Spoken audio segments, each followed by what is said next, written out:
Peter. Caroline, if I can ask you very quickly, just following up on the question on immigration first. President Trump, during the course of the campaign in 2024, said the following about illegal immigration. He said, they're going back home where they belong, and we start with the criminals. There are many, many criminals. NBC News has learned that ICE arrested 1,179 undocumented immigrants on Sunday, but nearly half of them, 566 of the migrants, appear to have no prior criminal record besides entering the country illegally. Is the president still focused exclusively, which is a civil crime, it's not criminal? It's a federal crime.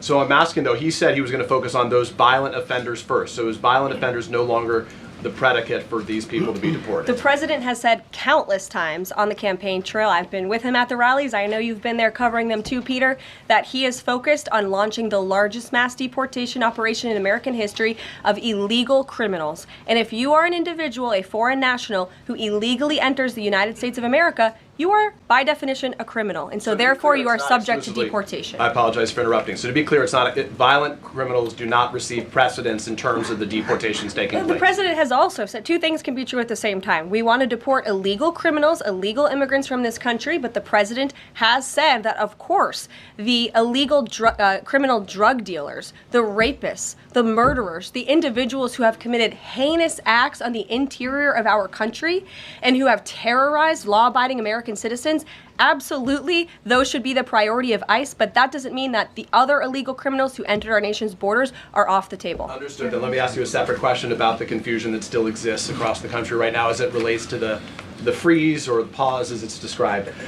President Trump, of course, ran one of the key policy items was that he was going to lower prices, lower the cost of everything from groceries, as he often said. But in many of the cases, it would seem that some of these moves could raise prices for real Americans on everything from low-income heating, that program, child care programs. Will nothing that the president's doing here in terms of the freeze in these programs raise prices on ordinary Americans? What particular actions are you referring to that I'm would... referring to LHEAP right now. That's the low-income heating program, for example. We can talk about, there's no clarity, so I could refer to a lot of them. We don't know what they are specifically. Can you tell us that LHEAP is not one of those affected? So you're asking a hypothetical based on programs that you can't even identify. No, I just identified. What I can tell you just is that since you guys haven't identified, let's do it together just for Americans at home. Medicaid, is that affected? I gave you a list of examples: Social Security, Medicare, welfare benefits, food stamps that will not be impacted by this federal pause. I can get you the full list after this briefing from the Office of Management and Budget. But I do want to address the cost cutting because that's certainly very important and cutting the cost of living in this country. President Trump has taken historic action over the past week to do that.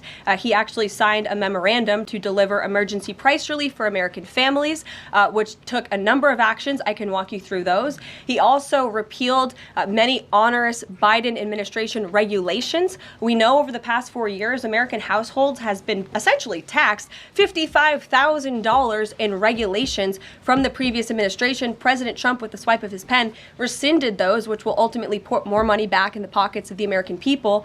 So deregulation is a big deal. And then when it comes to energy, I mean, the president signed an executive order to declare a national energy emergency here at home, which is going to make America energy dominant. We know that energy is one of the #1 drivers of inflation. And so that's why the president wants to increase our energy supply to bring down costs for Americans. The Trump energy boom is incoming, and Americans can expect that. Please share that out. Thank you. Caroline, I think some of the confusion may be here with this pause on federal funding. You've made it clear you're not stopping funds that go directly to individuals, but there certainly are lots of organizations that receive funding and then may pass along a benefit. Meals on Wheels, for one.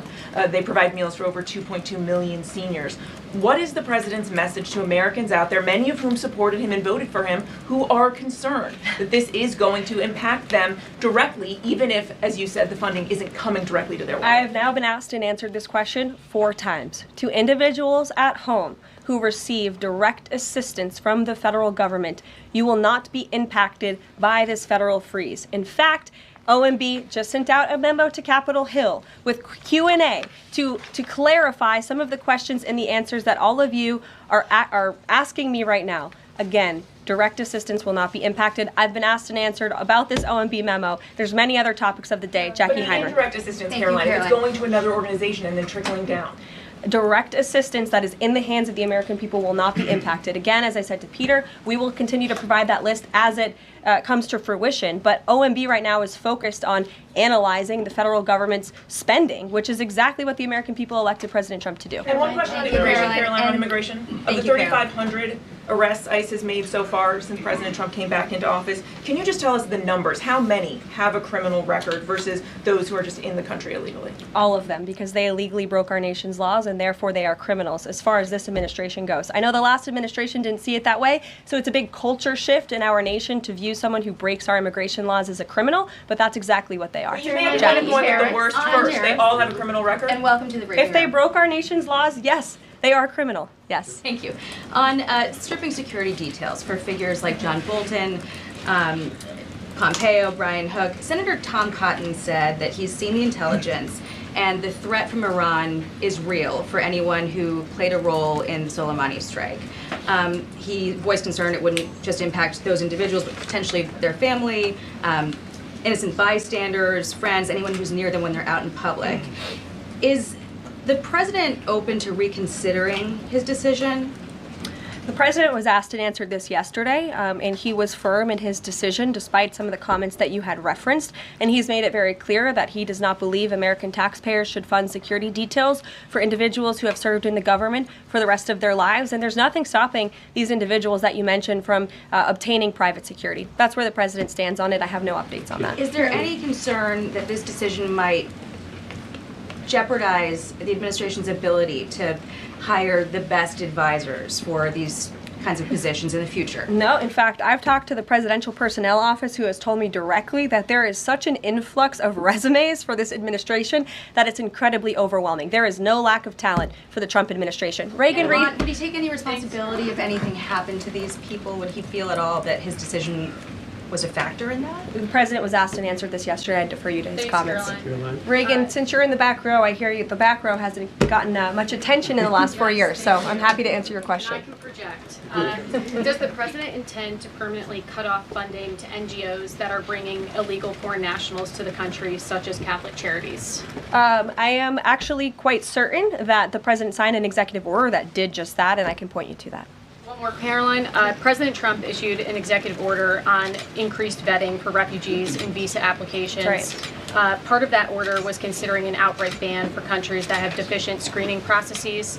Has the president considered yet which countries might fall into this category, or countries like Afghanistan or Syria under consideration for a full ban? Yeah, so the president signed an executive order to streamline the vetting for visa applicants and for illegal immigrants in this country who are coming, of course, from other nations. It also directed the Secretary of State to review the process and make sure that other countries around the world are being completely transparent with our nation and the individuals that they are sending here. And so the Secretary of State has been directed to report back to the president. I haven't seen that report yet. We've only been here for a few days. Caroline, I have two questions for you. One on the freeze in federal funding. Who advised the president on the legality of telling government agencies that they don't have to spend money that was already appropriated by Congress? Well, as the OMB memo states, this is certainly within the confines of the law. So White House counsel's office believes that this is within the president's power to do it, and therefore he's doing it. Okay, so they disagree with lawmakers who say that they don't have the power to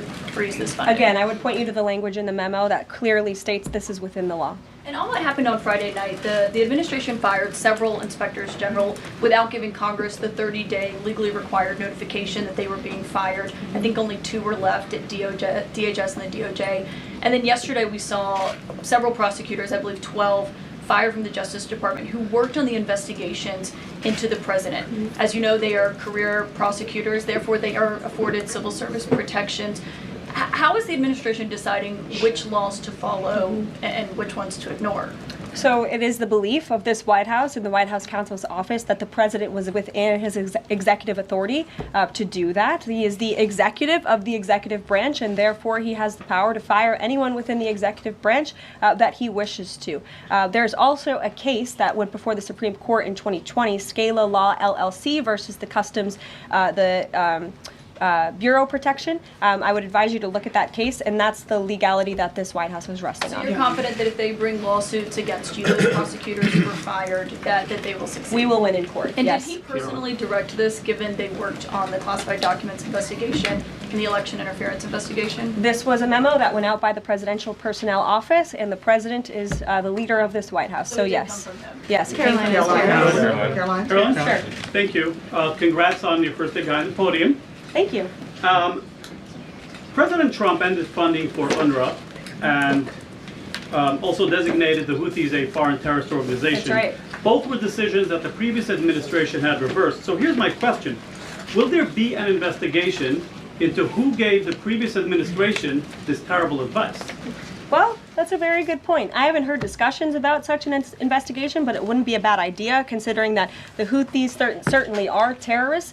They have launched attacks on U.S. naval ships across this world, and so I think it was a very wise move by this administration to redesignate them as a terrorist group, because they are, and I think it was a foolish decision by the previous administration to do so. As for an investigation, I'm not sure about that, but it's not a bad idea.